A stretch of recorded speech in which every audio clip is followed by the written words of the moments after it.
Yes, so I heard about you talking about your Chinese student doing a study of the Ratnagotra Vibhaga and Asanga's commentary Yes. that you came across. In fact, I want to ask you, so you presented an almost a sort of evolution of your understanding of Buddha nature from Yes.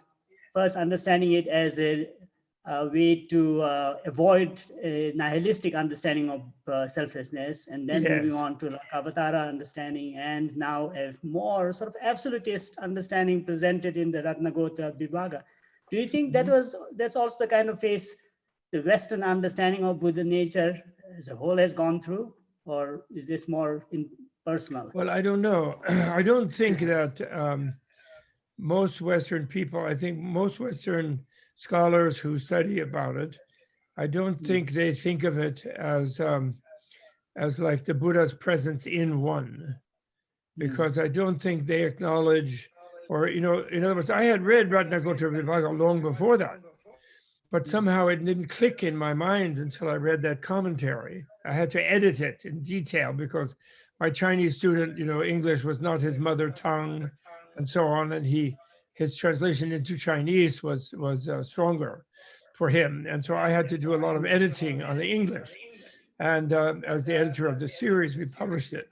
And in spending that time, it suddenly came alive. Maybe it's also my age, or I don't know. I don't really know, but I hadn't noticed it, and I don't think people do feel it that way, because I think that the cataphatic, as we say in English, apophatic and cataphatic, and that kind of terminology from Oxford. The cataphatic approach to Buddhism in general is not that they don't get into it that much. I think the contemporary people who study it, and they tend to think of Buddhism as sort of skepticism, and they think of Madhyamaka as kind of really almost like nihilistic and so on. It still is the cliche or stereotype, wrong stereotype about Mahayana Buddhism or Buddhism as a whole in the West, is that it's kind of world negating, life rejecting, world negating, all this kind of terminology they have from Max Weber and others. And so they don't see that, and which is too bad. But I think they will slowly. Actually, I'm tired of I'm changing the name of my institute to, before I die, I'm changing the name to Buddhological Studies, because I don't like Buddhist studies, because I was always uncomfortable with it, because it sounds like Buddhists are doing studies, or else it's the study of Buddhists. It isn't the study of Buddha. Because I think the Westerners don't want to admit that the Buddha has a different consciousness than themselves, And I have a joke, actually, that I make recently to Western Buddhist studies people. I say, you guys know very well that Buddha couldn't have been enlightened.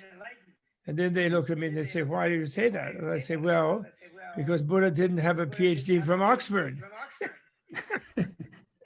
So he couldn't have been enlightened. You think of him as a pre-modern person, from a underdeveloped culture. So how could he have been enlightened? In other words, the prejudice of the modern people is like that, I'm afraid. So therefore, Buddhology, I like it. That's not used much in America. But I like the word Buddhology, because then the logy part means the study of Buddha, not the study of Buddhists, but the study of Buddha. And that's what our primary study should be, I believe. Because Buddha is something different from ourselves. I couldn't agree more with that, because even for a non-native English speaker and student, Buddhist studies sounds like studying Buddhist rather than Buddhism. That's right.